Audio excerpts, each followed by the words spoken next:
Breast cancer ಅನ್ನೋದು ಭಾರತದಲ್ಲಿ ಎಷ್ಟು ವೇಗವಾಗಿ ಹರಡ್ತಾ ಇದೆ ಅಂತ ಗೊತ್ತಾ. ಹೆಣ್ಣು ಮಕ್ಕಳಿಗಂತೂ ಇತ್ತೀಚಿನ ದಿನಗಳಲ್ಲಿ ಬ್ರೆಸ್ಟ್ ಕ್ಯಾನ್ಸರ್ ಅನ್ನೋದು ಕಾಮನ್ ಆಗ್ತಾ ಇದೆ. ಅದನ್ನ ಪ್ರಿವೆಂಟ್ ಮಾಡಬೇಕು ಅಂದ್ರೆ ಈಗ್ಲಿಂದನೇ ಪ್ರಾಪರ್ ಆಗಿ ಡಯಟ್ ನ ಫಾಲೋ ಮಾಡಬೇಕು.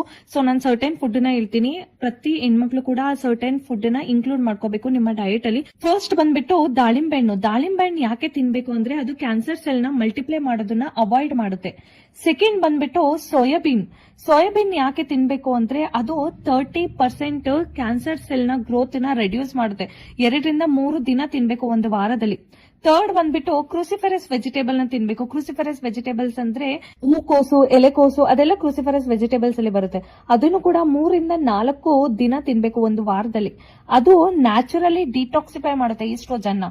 ಅಂಡ್ ಫೋರ್ತ್ ಬಂದ್ಬಿಟ್ಟು ವೈಟಮಿನ್ ಸಿ ರಿಚ್ ಫುಡ್ ನ ತಿನ್ಬೇಕು. ವೈಟಮಿನ್ ಸಿ ರಿಚ್ ಫುಡ್ ಯಾವ್ದಾದ್ರು ಅಂತ ನಾನು ಕೆಳಗಡೆ ಲಿಸ್ಟ್ ಅಲ್ಲಿ ಕೊಟ್ಟಿದ್ದೀನಿ, ನೀವು ನೋಡಿ.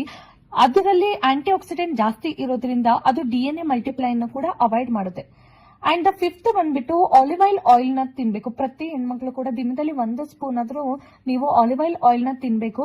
ಸೊ ನಿಮ್ಮ ಡಯಟ್ ಅಲ್ಲಿ ಯಾವ್ದಾದ್ರು ಒಂದು ಮಾರ್ನಿಂಗ್ ಅಥವಾ ಈವ್ನಿಂಗ್ ಯಾವ್ದಾದ್ರು ಒಂದು ಫುಡ್ ಪ್ರಿಪೇರ್ ಮಾಡ್ಬೇಕಾದ್ರೆ ಅದರಲ್ಲಿ 1 ಸ್ಪೂನ್ ಆಲಿವ್ ಆಯಿಲ್ ಹಾಕಿ ಪ್ರಿಪೇರ್ ಮಾಡ್ಕೊಳ್ಳಿ.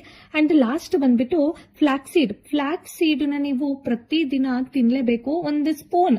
ಸೊ ಮಜ್ಜಿಗೆ ಜೊತೆ ಮಿಕ್ಸ್ ಮಾಡ್ಕೊಂಡು ಅಥವಾ ಫ್ಲಾಕ್ಸ್ ಸೀಡ್ ನ ನೀವು ಹಾಗೆ ಹುರ್ಕೊಂಡು ಕೂಡ ತಿನ್ಬಹುದು.